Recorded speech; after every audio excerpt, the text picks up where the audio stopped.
Le Kazakh, justement, c'est l'occasion de reprendre tout ce qui était dans le chapitre 4. Et en se posant les questions, là aussi je réponds à Karim, de par quel bout on prend le problème. Jérôme, tu es en vacances, je vois passer des choses bizarres quand même.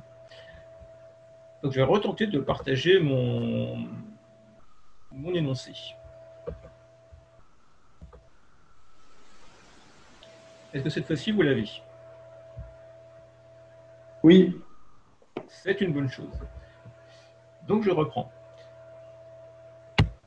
L'analyse financière, donc, c'est tenter de voir est-ce qu'il y a une marge de manœuvre, ou est-ce qu'il y a des marges de manœuvre, parce que là, on ne peut pas forcément être que sur un singulier. Ou au contraire, est-ce qu'il faut se raviser et dire, voilà, le futur, ça va être compliqué.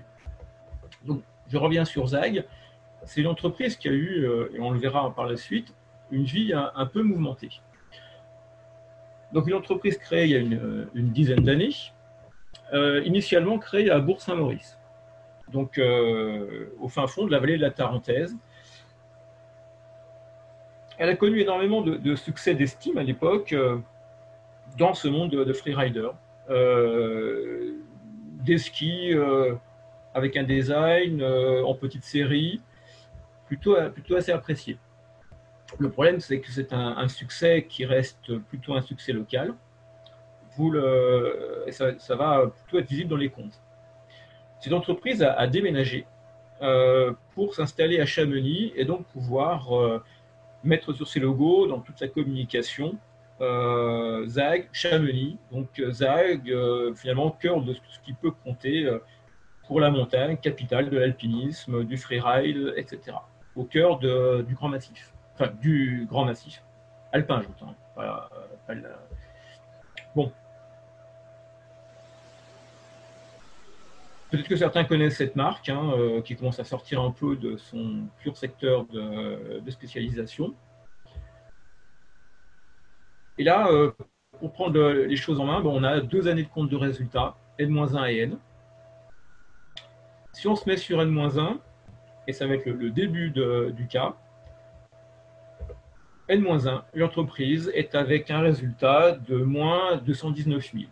Donc une perte assez importante. On y reviendra dans quelques instants, mais une perte d'autant plus importante qu'à l'époque, le chiffre d'affaires est à peu près de 700 000 euros. Donc, l'un dans l'autre, la perte représente plus du quart du chiffre d'affaires. Là, elle est à Bourg-Saint-Maurice. L'année suivante, elle a déménagé, il y a eu une restructuration très importante. C'est l'année N. En année N, le résultat est un peu plus de 75 000 euros.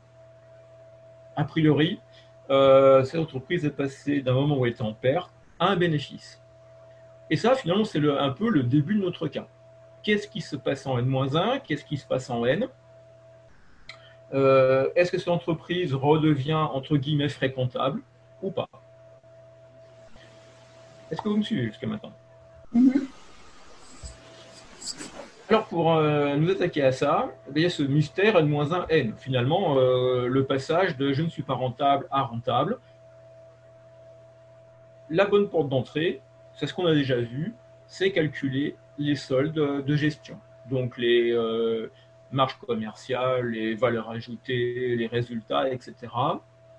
Regarder comment tout ça peut varier d'une année sur l'autre, et puis peut-être mettre quelques petits ratios sur ce compte de résultats. Voilà, pour ces éléments-là. Alors, je vais vous confier, parce que je ne vais pas tarder à vous laisser partir aussi en pause, et puis vous redonner un rendez-vous derrière. Là, on est sur la découverte de l'entreprise. Donc, premier travail, je vais vous demander, et je suis en train de le marquer sur mon énoncé, il faut aller faire un tour sur le site internet de l'entreprise. Ils ont un joli petit site internet, vous verrez, très très sympathique. Et il y a quelques questions sur lesquelles j'aimerais que vous réfléchissiez, et puis ensuite vous passerez au calcul. Mais par exemple, la première question, c'est est-ce une entreprise qui produit ou fait du négoce? Allez sur le site de l'entreprise, regardez ses comptes, qu'est-ce que vous pourrez dire d'elle. Deuxième question, je pense qu'il faut vite qu'on se pose avant de faire un quelconque calcul. Qui sont ses clients? Et puis j'ai une troisième question, toujours d'après le site internet.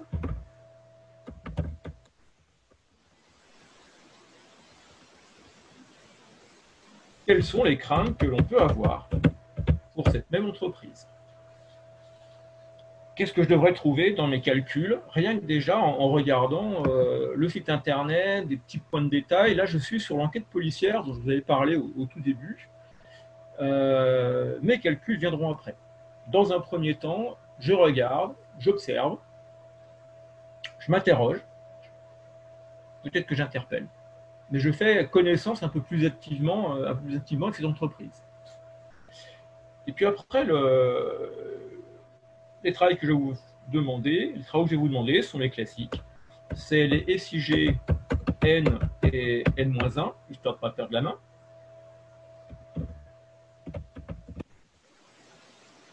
Et puis les taux de variation qui les accompagnent.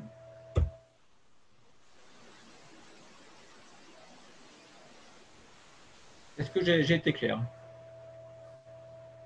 Ok, donc là je vous laisse ces trois premières questions. Je vous laisse par exemple une dizaine de minutes à regarder un peu le site internet.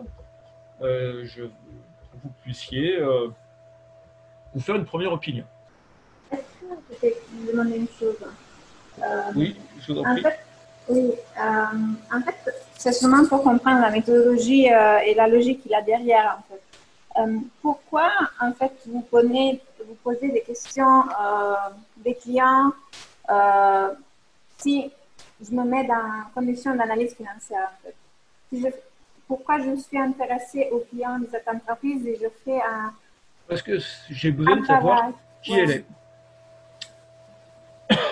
Par exemple, si j'ai un client individuel, vous comme moi, j'achète quelque chose d'une entreprise, comment est-ce que vous payez?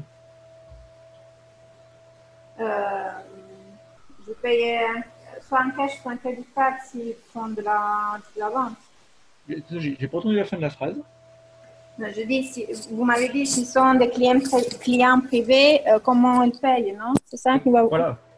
Bah, soit c'est en cash, soit en crédit card. Ce qui revient au même. Comment? Ce qui revient au même pour l'entreprise. Ouais. Donc, si vous êtes un client professionnel, comment vous réglez? Et on peut faire aussi des échéances différenciées, en fait. On peut payer différemment. Ouais. Donc, par exemple, vous voyez, vous vendez un client particulier, individuel, privé, 1000 € de matériel.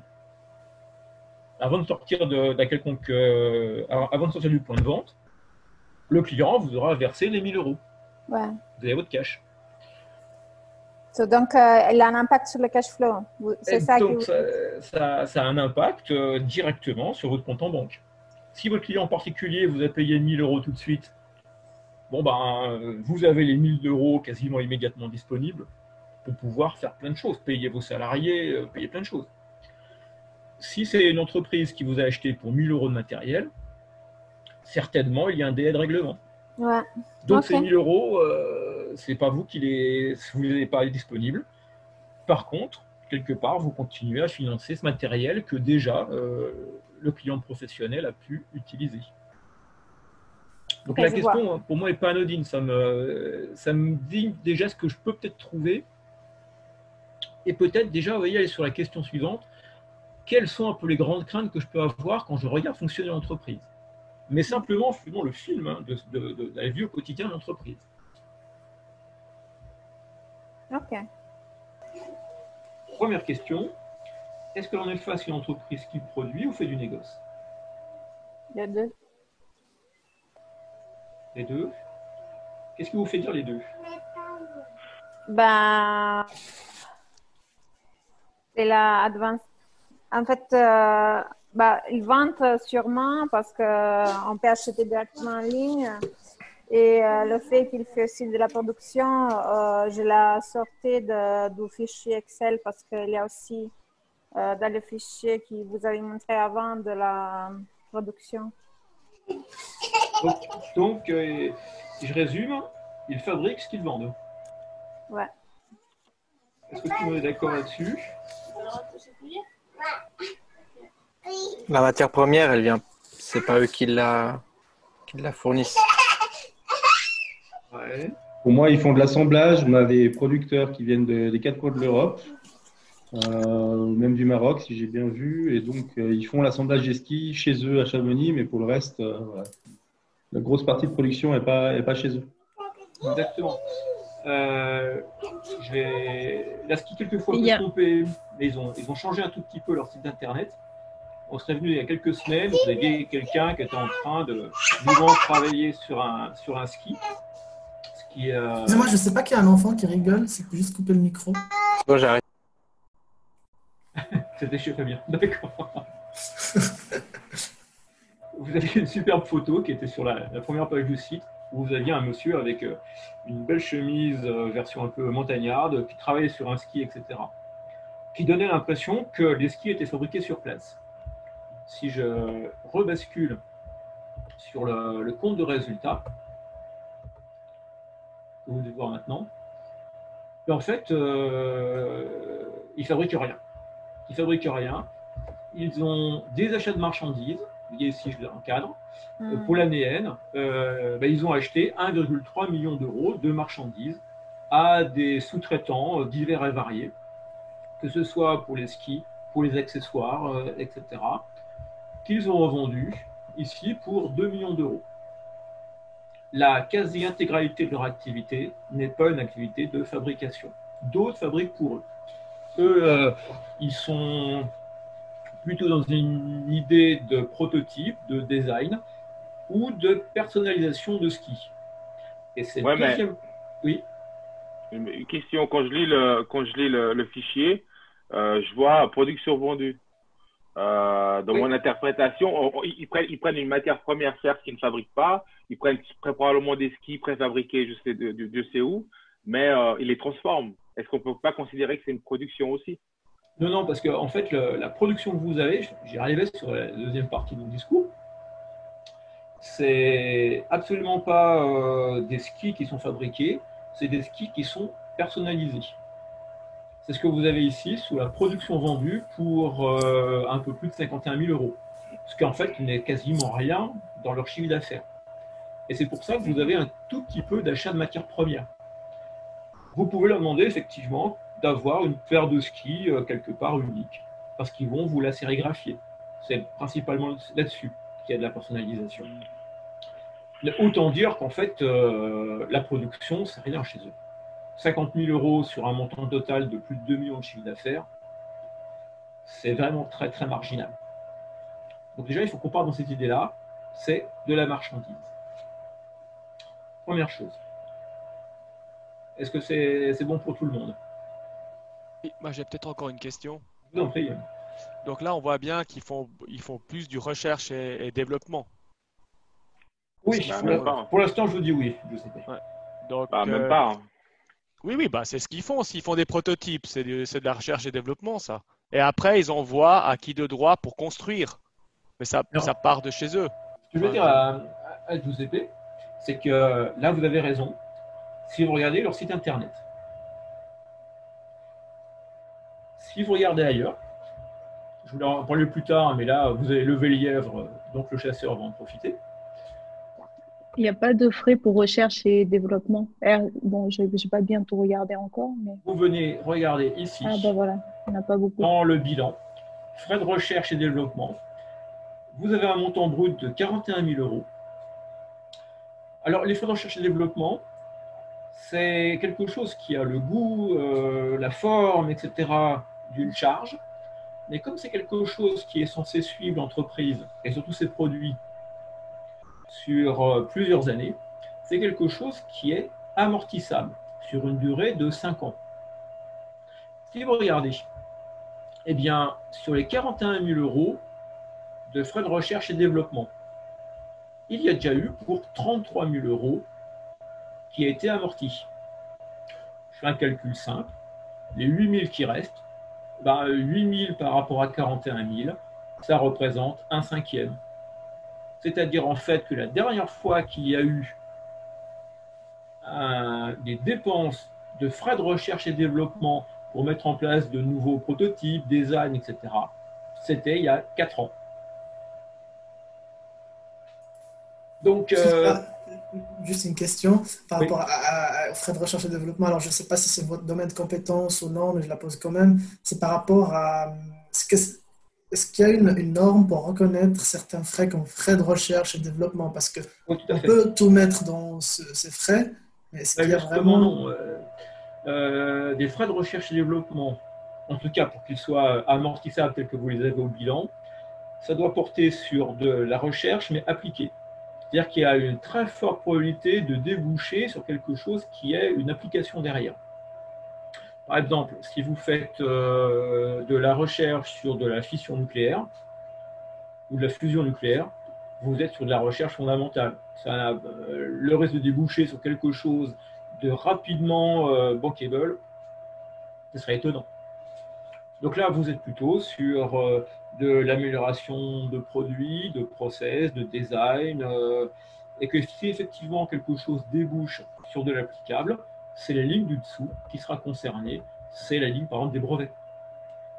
Et là, c'est le deuxième point sur lequel je voulais attirer votre attention.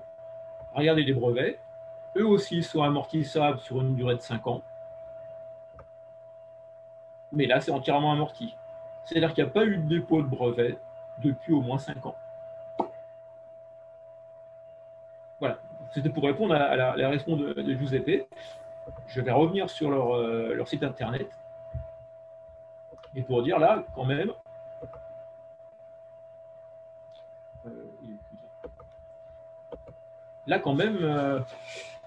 voilà, il y a un discours là qui est un discours surtout très communication, quoi. C'est pas vendeur. Forcément... Je dirais vendeur. Je n'osais pas le dire, j'ai pas de vexer les gens. Si c'est vous qui le dites, je peux qu'acquiescer. Oui, bah c'est ça alors. Ouais. C'est très si ça marche au final, c'est bien. Comme je dis souvent, l'important c'est d'y croire. Alors, à mon avis, ça ne va pas marcher longtemps. Ouais.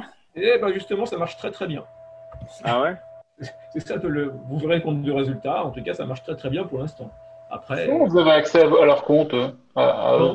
Comment vous avez eu accès à leur compte? Parce que si c'est pas coté, c'est pas public. Ouais, mais notamment en France, vous avez une obligation pour toutes les sociétés anonymes, SARL, etc. Et il y a l'obligation de déposer les comptes annuels au greffe du tribunal de commerce. Et donc de les rendre publics. Donc, pour quelques dizaines d'euros, vous pouvez acheter les comptes annuels de l'entreprise. C'est vrai. Et si elles ne le font pas, elles sont soumises à amende. 5 000 € d'amende. Ok. Ce qui fait que entre le discours et la réalité, on arrive un tout petit peu à mieux caler l'affaire. Excusez-moi, j'ai encore une question. Oui. En fait, vous avez dit effectivement, ils sont seulement de négoce, c'est pas de la production, et parce que si on regarde le compte de résultat, il y a très peu de production. Est-ce qu'il y a un ratio minimum à respecter pour dire que en fait, une entreprise elle fait aussi de la production? C'est combien il faut que soit la pour distinguer un produit d'une marchandise? Ouais. Alors, la marchandise pure, on dirait je l'achète à un fournisseur, je la revends en l'état, à mes clients.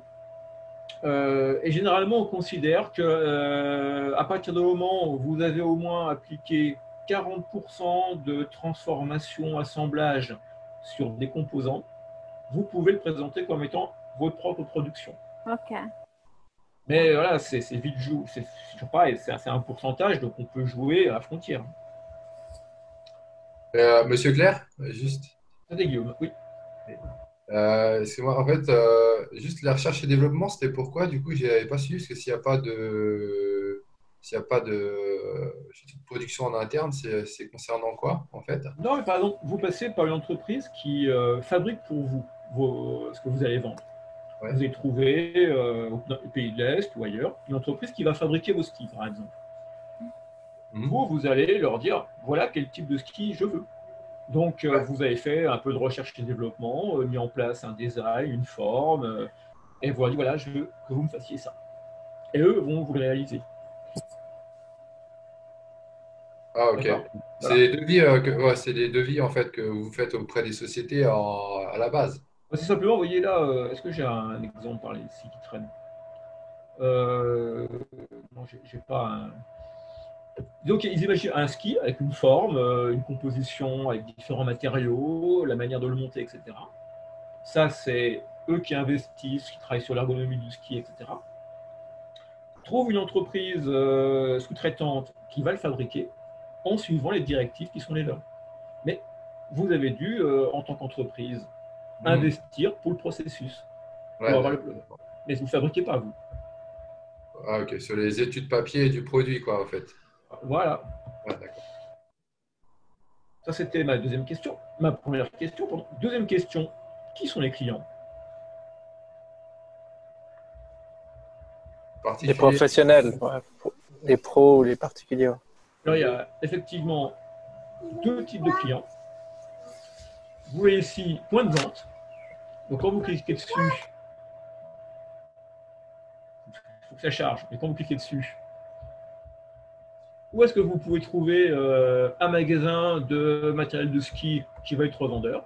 Vous voyez là, on vous donne le nombre de magasins, 195 en Europe, 4 en Amérique du Sud, 12 en Extrême-Orient, etc. Ça, c'est des magasins de sport ou des chaînes, très souvent localisés en station, qui achètent les marchandises, donc les skis, etc., et les revendent à leurs clients. Donc là, on a des professionnels, magasins, qui représentent historiquement une part très importante du chiffre d'affaires de Zag. Ça, c'est important parce que ça veut dire que quand vous avez du business entre professionnels, il y a les délais de paiement qui jouent. Deuxième type de clientèle, je vais sur les skis. Je pense que là, je vais trouver ce qu'il me faut. Voilà, j'ai mes skis qui sont ici. Vous voyez, j'ai mes skis. J'ai pas ce que je voulais. Je prends l'adresse qui est là.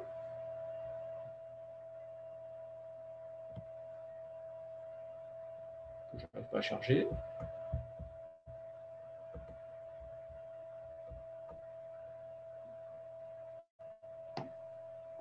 Voilà.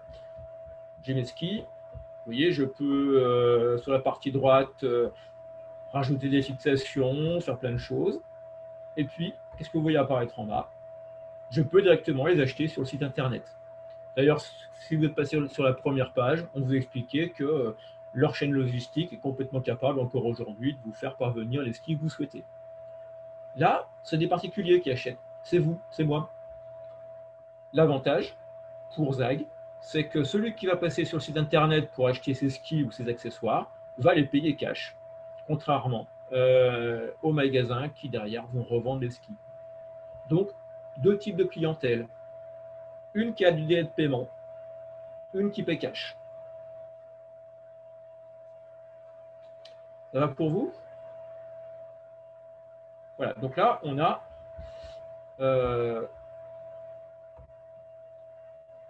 déjà un premier profil qui se met en place. De ceci, maintenant, je peux aller sur ma troisième question. Quelles sont les craintes? Qu'est-ce que je vais m'attendre à trouver lorsque je vais maintenant faire mon analyse de l'entreprise?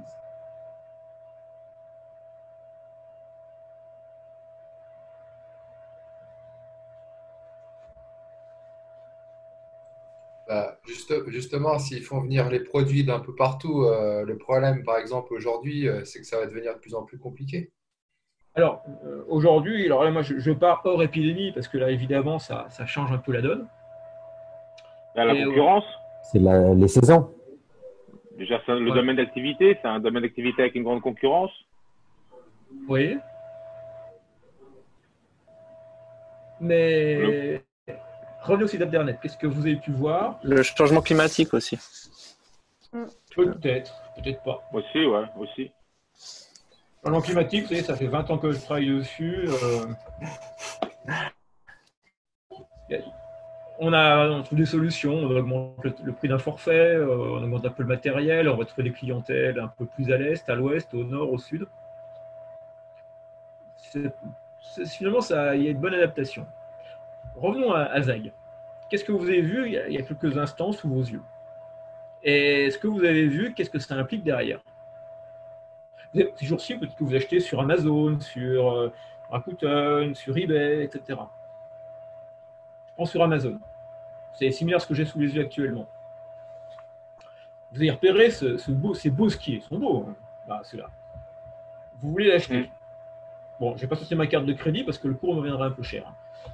Mais imaginez que vous voulez acheter ce ski-là. Qu'est-ce qu'il faut que derrière, il y ait dans l'entreprise pour que les clients que nous sommes soient satisfaits? Assez de stock de chaque taille. Eh oui, parce que il faut que, je ne sais pas si vous avez vu la multitude de produits, d'accessoires proposés par l'entreprise, mais si vous avez un client qui veut acheter l'un ou l'autre de ses skis et qui se voit systématiquement affiché rupture de stock, rupture de stock, rupture de stock, qu'est-ce que vous faites? Vous partez au courant. On va voir ailleurs. Vous dire, ouais, ils ne sont pas sérieux, ces gens-là. Ils n'ont pas les moyens de répondre à ma demande. Donc, voilà. Donc, il va falloir que derrière, pour une clientèle de particuliers, vous puissiez tenir vos promesses de vente. Donc, pour toutes les paires que vous voyez ici, regardez comme il y en a. Oh là, il y en a plein partout. Eh bien, il va falloir que j'ai du stock. Et à aucun moment, je peux me permettre, en avant-saison, voire même durant la saison, avoir une rupture de stock, de ski, de fixation, de bâtons, d'accessoires en règle générale. Donc, il me faut un gros stock. Et qui finance le stock? L'entreprise. L'entreprise. Bien vu. Donc là, vous voyez, je me dis là, je sais ce que je vais attendre.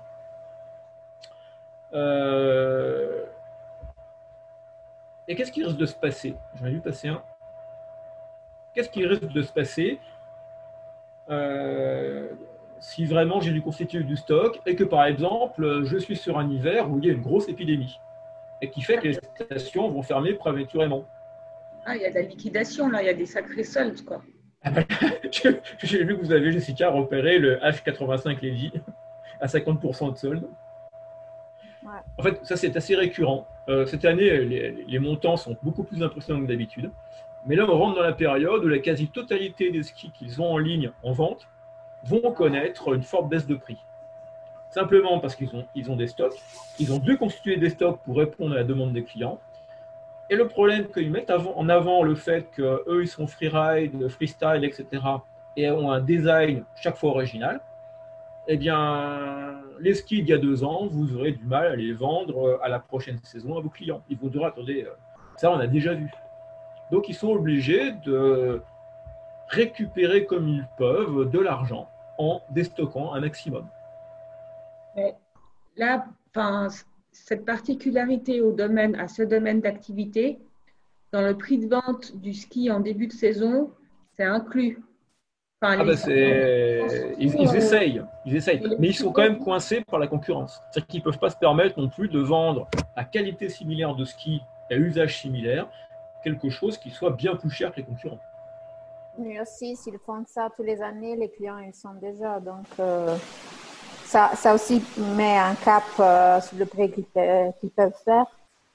Parce que... Mais c'est en fin de printemps, début d'été, que vous voyez comme ça les prix qui chutent. Alors que généralement, le pratiquant, il veut sa paire de ski pour aller faire ses petites boutonnières dans la neige. Je peux poser une question? Bien sûr, c'est permis. Mais une par jour. Non, je plaisante. De par le compte de résultats, est-ce que moi je peux voir, je peux comprendre si c'est une entreprise qui stocke ou qui stocke pas, ou genre qu'elle commande elle fait la commande au fournisseur directement après que moi j'ai passé commande, puis qu'elle stocke pas? Je vais quitter le site internet pour vous remettre. Excusez-moi des allers-retours, je ne vais pas vous donner le vertige non plus. Pas de souci. Sur le compte de résultats.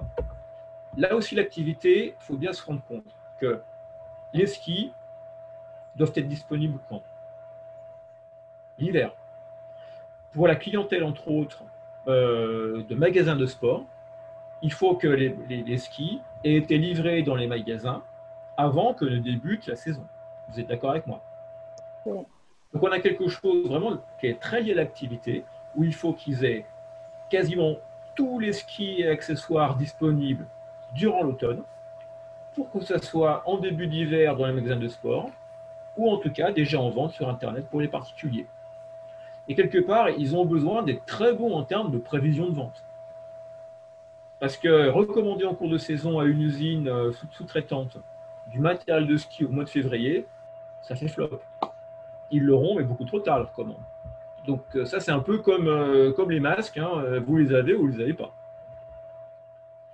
Donc, si je reviens sur le compte de résultat, le mieux, voilà, j'ai l'année N. Regardez ici, hein, ce qui s'est passé. Ça sera vrai aussi pour l'année N-1. Ils ont acheté pour 1,3 million d'euros de marchandises à leurs différents fournisseurs. Et ça, il faut se dire hein, que ça a été à peu près livré au même moment hein, dans l'année. Que ce soit à disposition vraiment à cette période, mi-automne au plus tard. Et vous avez eu, vous reconnaissez ici, la variation des stocks de marchandises, moins 269 000. C'est-à-dire que sur les 1,3 million d'euros qu'ils ont achetés auprès de leurs fournisseurs, il y a pour 270 000 euros qui n'ont pas été utilisés dans les ventes de l'année et qui rejoignent les stocks pour l'année suivante. Vous me suivez? Si je le dis autrement, vous avez ici presque 1 euro sur 4 acheté qui n'a pas été vendu cette année. Ça marche pour vous? Oui. Et puisqu'on en a discuté de tout ça, je remonte faire un petit tour sur l'actif, comme ça vous faites un peu de lien un peu pour ce compta aussi. Regardez les marchandises, où est-ce qu'ils en sont? En plusieurs années, ce qui n'a pas été vendu, c'est peu à peu accumulé en stock. Vous avez plus d'un demi-million d'euros de marchandises à la fin de l'année N en stock. Et à aucun moment, vous avez une diminution des stocks. En N-1, c'est ici. En N-1, on avait déjà pour 95 000 euros qui avaient rejoint les stocks. L'année suivante, on en met pour presque 270 000 de plus encore en stock. Les stocks ici, ça grossit, ça grossit, ça grossit. Ouais, puis c'est un sujet un peu important parce que vous m'entendez? Oui, bien sûr que c'est important. Parce que des skis, vous ne pouvez pas les revendre dans 2 ans. C'est pas une matière que vous pouvez réutiliser facilement comme ça, quoi. C'est compliqué, hein. C'est compliqué. Hein. D'où l'importance de faire du moins 50% pour se débarrasser des modèles qui déjà commencent à être un peu vieillissants. Parce que l'année prochaine, aucun magasin de sport va vous les acheter, ceux-là. Bah non. Et même les sociétés de location? Bah pareil, vous êtes client qui veut acheter du matériel de freeride, vous allez louer du matériel, vous n'allez pas vous laisser refourguer un matériel qui a 3 ou 4 ans. Vous dites, attendez, là, le design, c'est important dans ce milieu-là. Vous me donnez quelque chose qui est daté. Bah non, pourquoi pas des skis en bois avec des vieilles fixations à ressort pendant qu'on y est? Vous voyez ce que je veux dire, Jessica? Si je loue des moi je sais, si je loue des skis pour mon gamin qui veut faire du freeride, lui, ce qu'il veut avoir comme ski, c'est les derniers modèles pour les essayer, parce qu'il veut trier les copains, parce qu'il veut peut-être même en faire acheter une paire après. Il ne veut pas un truc à 3 ans. Justement, peut-être que son problème, c'est juste parce que là, il n'y a pas beaucoup. Enfin, les skis, en fait, ça évolue très rapidement, comme vous l'avez dit. Et là, les frais de recherche et développement sont stoppés. Donc, c'est peut-être le problème que les skis qui vendent, ils sont plus à jour, en fait, non? Alors, il y a ce problème-là. En fait, on communique beaucoup hein, sur le développement, etc., dans le domaine des skis. En fait, ce n'est pas aussi vrai que ça. Ils ont mis au point des des ergonomies, des designs de ski, ils ont acheté des licences, ils ont déposé des brevets, et puis à intervalles plus ou moins réguliers, ils remettent tout ça en jeu. Mais 3 ou 4 ans, bon bah oui, c'est... En fait, le monde n'a pas tellement changé aux 3 ou 4 ans. Il faut juste qu'ils préparent la génération suivante. Ce qui change beaucoup, c'est surtout l'aspect graphique.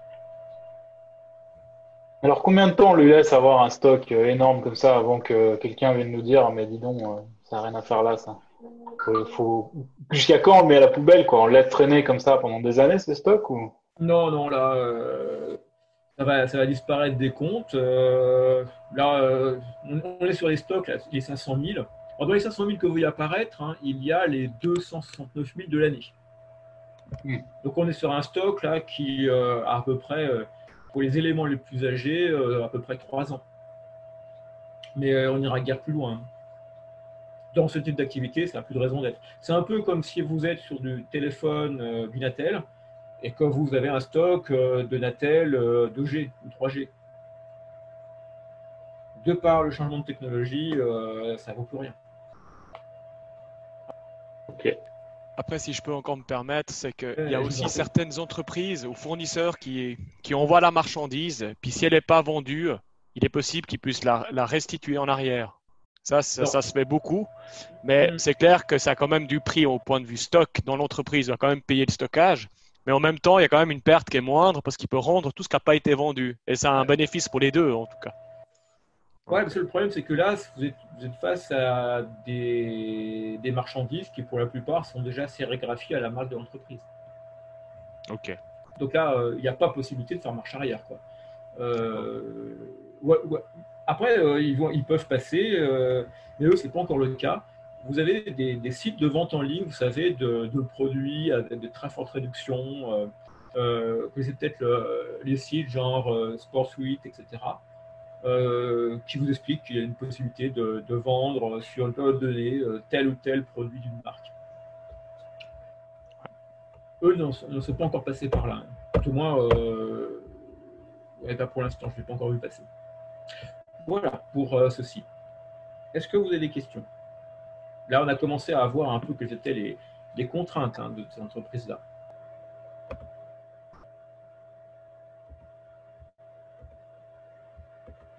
Voilà mon tableau de correction des SIG. N'hésitez pas à intervenir s'il y a quelque chose qui peut vous surprendre ou pas.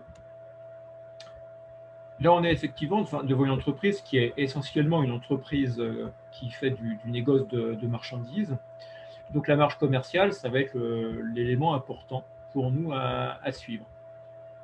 Donc, dans mon tableau, vous retrouvez la présentation habituelle, N-1 et N, la variation sur la partie droite. Alors, cette marge commerciale, eh bien, sur N-1, notre entreprise avait acheté pour 704 000 de marchandises, un coût d'achat de celle-ci qui représente 396 000, donc une marge commerciale de 307 000 €. Ce qui est beaucoup plus intéressant, c'est ce qui va se passer en N. En N, on est sur un peu plus de 2 millions de ventes de marchandises et un coût d'achat de ces mêmes marchandises vendues qui est légèrement supérieur à 1 million. Donc une marge commerciale qui maintenant est supérieure à 1 million. En variation, eh bien, les choses sont nettement plus impressionnantes. Parce qu'en variation, on se retrouve avec une marge commerciale qui a une progression d'une année sur l'autre d'un peu plus de 233%, ce qui est quand même plutôt assez énorme, et qui s'explique de deux manières. Une très forte augmentation des ventes. On passe une augmentation de 197%. Plus simplement, on a multiplié par 3 les ventes de marchandises d'une année sur l'autre. Et ce qui explique la bien meilleure progression de la marge commerciale, c'est que dans le même temps, le coût d'achat de ces marchandises vendues n'a augmenté, lui, que de 168%. Bon, là, il faut peut-être que je fasse un petit focus sur l'histoire de l'entreprise pour que vous compreniez ce qui se passe. En N-1, l'entreprise est encore située à Bourg-Saint-Maurice, au fin fond de sa vallée de la Tarentaise. Elle fonctionne de manière très classique, avec quelques commerciaux qui font le tour des boutiques pour placer les produits. Et effectivement, cette année N-1, c'est la dernière d'une succession d'années où cette entreprise a un chiffre d'affaires qui est plutôt de l'ordre de celui qu'on a sous les yeux et surtout qui fait des pertes en fin d'année. L'année N, c'est une véritable révolution qui se passe pour elle. C'est un peu pour ça d'ailleurs que j'ai pris ça comme cas de synthèse, parce que c'est un vrai cas d'école. En N, elle a déménagé. Elle s'est installée à Chamonix, ce qui lui permet d'être, je vous le disais, assimilée à l'image qui est véhiculée par la capitale mondiale de l'alpinisme. Surtout, il y a une restructuration en interne. On a de nouvelles fonctions qui apparaissent, qui sont notamment des fonctions baptisées animation du réseau commercial. C'est-à-dire des gens qui ne sont pas des commerciaux à état pur, mais qui sont là pour faire de l'animation autour de la marque et faire connaître celle-ci. Et faire connaître celle-ci, ça a passé aussi par la création d'un team de jeunes talents, sponsorisé par la marque ZAG. Et ça a été assez fondamental vis-à-vis d'une clientèle qui est très grande consommatrice de réseaux sociaux. Et notamment ce team, très régulièrement, ce sont des événements où on peut rencontrer les membres de celui-ci, qui participent à des grands événements du freeride, du freestyle, etc. Et très souvent, postent sur les réseaux sociaux, tout type de réseaux sociaux confondus, des toutes petites vidéos de quelques minutes où on les voit en action. Donc derrière, une grosse partie de la population de clients potentiels suit de plus en plus le team, la marque, et très rapidement, ça a débouché, oui, sur l'espace d'une année, on a triplé le chiffre d'affaires. Est-ce que ça va pour vous? Ces stratégies, les deux taux, qui sont le taux de marge et le taux de marque, en sont les porteurs. Le taux de marge, tout d'abord.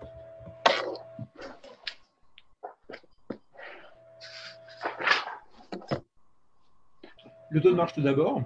Bon, on a rapproché ici, hein, pour ce taux de marge commercial, à la fois la marge commerciale et le coût d'achat des marchandises. Vous voyez la progression qu'il y a eu. Ici, je suis en N-1. Là, je suis en N. Eh bien, on a pris presque 20 points de plus au niveau du taux de marge. C'est-à-dire qu'au niveau de la négociation tarifaire avec les fournisseurs, eh bien, on a fortement progressé en termes de performance. Quand on était en N-1, eh bien, lorsque l'on avait acheté pour 100 marchandises à un fournisseur, on rajoutait 77 de marge commerciale. En N, quand on a acheté 100 € de marchandises, on a rajouté 96 de marge commerciale. Donc derrière, ça veut dire que pour une même marchandise qu'on a vendue, on a contracté le coût d'achat. C'est ce que vous avez senti ici, hein, avec le 168% de variation. Avec le taux de marque, on a une autre performance qui est améliorée, c'est celle des vendeurs. Les vendeurs étaient à 43,7 de taux de marque. En l'année suivante, ils passent à un peu plus de 49% pour ce même taux de marque. On a 6 points, enfin un tout petit peu moins de 6 points en plus. Ça marche pour vous? Ça voulait dire en N-1 que lorsqu'on avait 100 € de marchandises vendues à un client, on avait presque 44 € de marge commerciale dans ce prix. En N, lorsqu'on a vendu 100 € à un client, on a un tout petit peu plus de 49 € de marge commerciale. Donc là, vous avez une amélioration dans les deux grands métiers commerciaux, achat et vente. Est-ce qu'on peut interpréter, excusez-moi, est-ce qu'on peut interpréter ça en disant que c'est les acheteurs qui ont mieux performé que les vendeurs, ou on peut juste dire que c'est les changements que l'entreprise a mis en place ont plus aidé les acheteurs que les vendeurs? Alors là, on ne peut pas comparer les acheteurs et les vendeurs dans leur performance, puisqu'on est sur deux types de négociations différentes. Déjà, ce qu'on peut surtout voir, c'est que le gros travail qui a été fait sur la notoriété, sur la proximité avec les clients, eh bien, a fortement payé.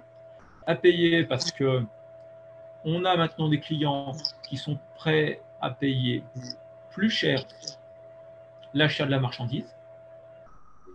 Et surtout, la notoriété aidant, comprenez bien, hein, le jeune freerider qui est en station, qui va dans un magasin de sport,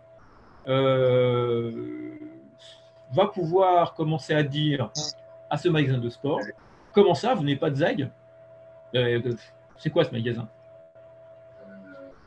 Donc derrière, le magasin commence à être obligé de proposer des skis ZAG. On a le début, une amorce qui ne fait que s'amplifier par la suite. Donc ça aide beaucoup les